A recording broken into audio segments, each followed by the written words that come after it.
Finally getting some news for console players of 7 Days to Die and the latest version of it.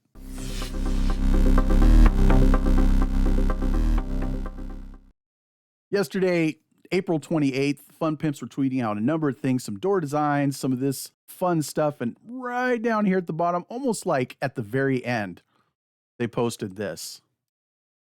Almost like a, oh yeah, we're doing early work on the new console version. Stay tuned. If you love 7 Days to Die and you've been waiting and waiting and waiting, this is fantastic news. Let me do some digging. I went to their official forums and scrolled all the way down to the console section in the news and announcements.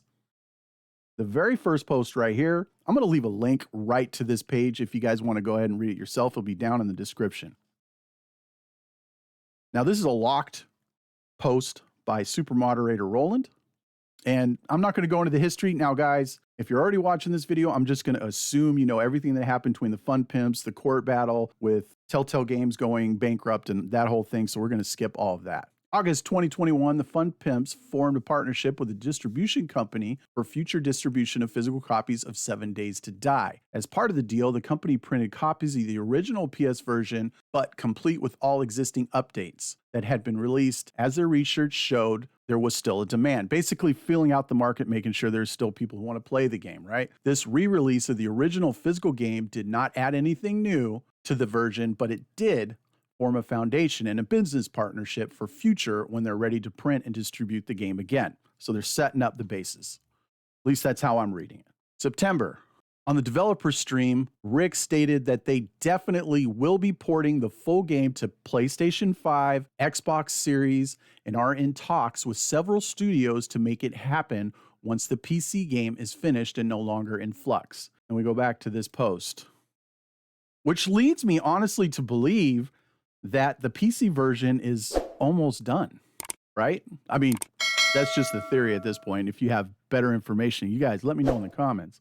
But let's keep going. He also stated that they hope to be able to backport the full game to PlayStation 4 and Xbox One as well. Rick thinks it might be possible, and it is something they're going to be seriously looking into. So if you haven't got your hands on a next-gen console yet, this is something they really want to do. Whether they're going to be able to do it or not, they are going to give it a fair shot. This one's big, guys.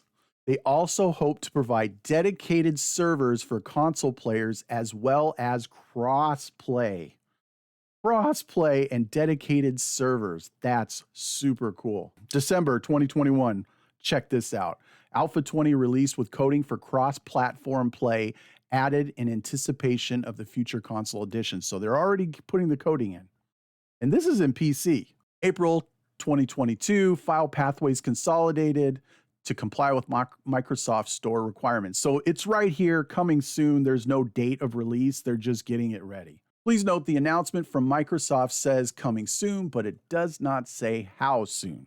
The Fun Pimps fully intends to have cross-platform play between PC and console versions, meaning that those versions will be the same, meaning the new version, console version, will be the same as PC, which if we go back and think about it, why they originally said they wanted to wait until the PC version was done, because they could just take the existing game, right, and code it for consoles, and then it's so much easier to port everything back out when you got a new update or you got to fix something, you can fix everything at once. This is fantastic news, and it just saves things like we have with Stranded Deep, where you have a PC version and you have a console version, and then you're worried about, you're always waiting for an update for one or the other, and it's just, this is so much easier, and it makes so much more sense why they said we're going to wait until the PC version is done, and then we're going to work on the console version. Now that they're saying they're starting early work on the console version, leads me to believe that the PC version is almost done. Doesn't mean it's going to be out anytime soon. We could be looking at a couple years here.